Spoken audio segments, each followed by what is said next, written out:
Nintendo is my favorite video game company ever, with an incredibly storied history.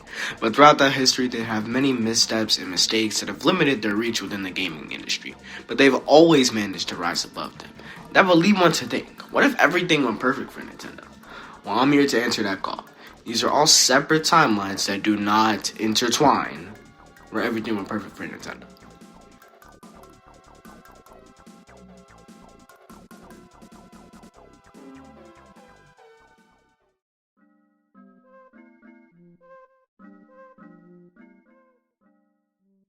Honestly, the only real bad decision Nintendo made this era was partnering with Sony to create the Nintendo PlayStation.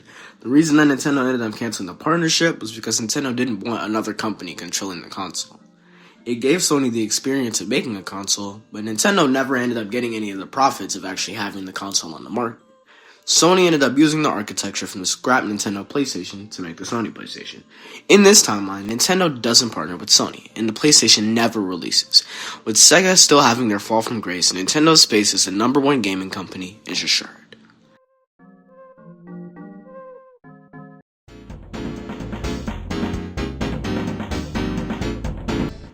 For this era, the first order of business is canceling the Virtual Boy. The technology just wasn't there yet for a household VR machine to release at an affordable price in 1995 and look good.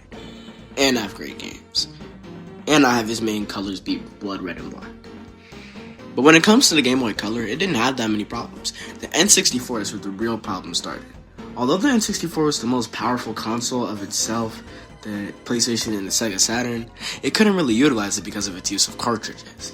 The storage format that the industry was going towards was CDs, and the N64 using cartridges led to many third parties that were partnered with Nintendo throughout the SNES era becoming PlayStation exclusive third parties in the 5th generation.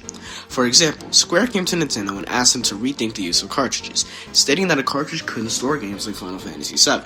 This led to numerous software droughts where games just weren't being released like that from third parties. Nintendo couldn't do everything themselves, and they had help of new studios to kind of fill the void. But the only one that really made a name for themselves was Rare. What we need to do is pretty simple. Make the N64 use CDs instead of cartridges. That would lead to third parties siding with Nintendo instead of Sony in this timeline, leading to less software droughts as well as a more mature library, which is what audiences wanted back then. These changes will see a much more successful Nintendo 64, setting up Nintendo to have a much more successful 6th generation.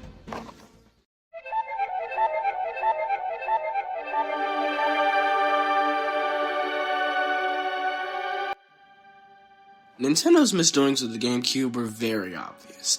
It was the last Nintendo game console that tried to compete with the mature big boy consoles instead of doing their own thing. But Nintendo didn't do all that they could to appeal to that market. Think about it. You're Nintendo. You just experienced the pain of not having a lot of software with the N64, despite it being more powerful than the competition.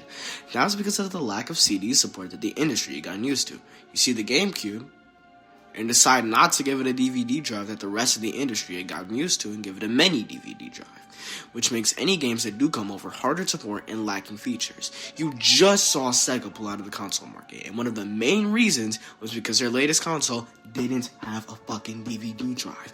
It also makes it stack up worse against the PS2. If you're the casual consumer in 2001, do you want a GameCube that's $199 with no DVD support, or a PS2 that already has a good amount of games and doubles as a DVD player? DVD players cost a lot back then, and buying a PS2 meant that you essentially had your whole TV setup in one device, killing two birds with one stone. The lack of DVD support was the cutback on costs, and it clearly didn't impact PS2 sales that much. Giving the GameCube a DVD drive and actually having it both be the serious gamers console and a console for casual gamers wouldn't have realistically beat the PS2, but it would have made Nintendo much stronger and more prepared for the 7th generation.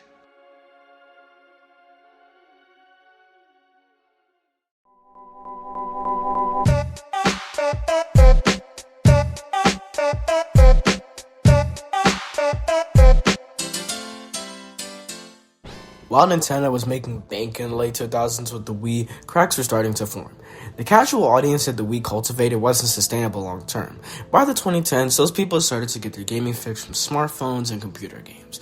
The more regular and hardcore gamers have been shunned by Nintendo. Forcing motion controls down everybody's throat made many people buy a PS3 or an Xbox 360. Even the Nintendo fanboys got the wasp at it. And by the end of the Wii's life, games were looking rough on it. So for the next generation, what Nintendo needs to do seems pretty obvious, right? Upgrade the Wii specs and do some serious attempts at winning back the hardcore gaming crowd. Gaming media at the time even posited as such. But Nintendo released the Wii U. With a confusing title, even more confusing marketing, and the weakest console gimmick Nintendo's ever had, it didn't matter how good the games or Miiverse were.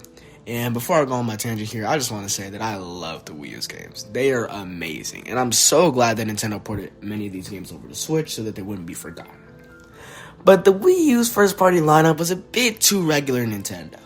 A lot of Nintendo's stuff already had alternatives on the 3DS or Wii, and it also wasn't something incredibly special. Once again, if I'm a casual consumer looking at 3D World, for example, what makes this different from 3D Land on the 3D? While 3D World is one of the best Wii U games, and just in general one of the best Mario games of all time, it was more of the same linearized 3D Mario that had existed since Mario Galaxy 2, and people were clamoring for a big, bombastic 3D Mario. The Wii U never really had a system seller that you couldn't get anywhere else, Breath of the Wild, which made you say, damn, that's why I get a Wii U. And then Nintendo, while trying to market the Wii U as a serious gamer's console with exclusives like Bayonetta 2, had monstrosities of commercials that only appealed to suburban white kids and their parents. I never saw a lick of Wii U ads. Matter of fact, the only reason I learned about the console was from people playing its games on YouTube.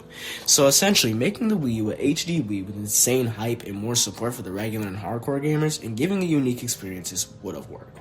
Matter of fact, that's what Nintendo's doing with the Switch 2 right now.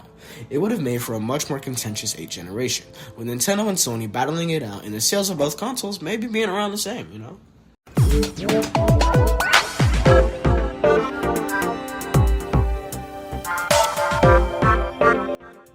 Fix stick drift. I should have dropped my console 3 feet into the fucking ground and then the damn controllers don't work any fucking more.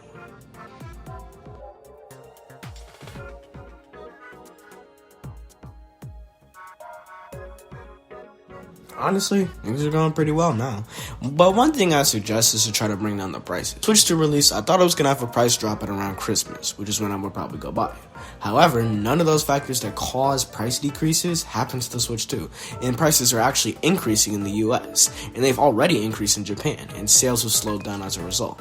Selling them at a loss and relying on software could be good, just providing a budget version, like a Switch 2 Lite, that can still actually connect to a TV.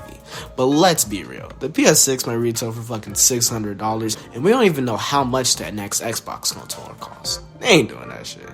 It's crazy. With diminishing returns increasing between each console generation, graphics engines have gotten so high that it costs more and more to produce the hardware for these consoles, and the cost is pushed more and more onto the consumer. Not to get political, but chip shortages in certain countries, in addition to the US's tariffs on those countries and possible wars between those countries and China, have made things even more expensive. It almost seems like the development and decreasing cost for video game tech isn't moving as fast as demand. Or maybe this is just how things will be. Anyways, these were timelines for everything feasibly, and the best they could for Nintendo. Hope you liked the vid, and I'll see you later.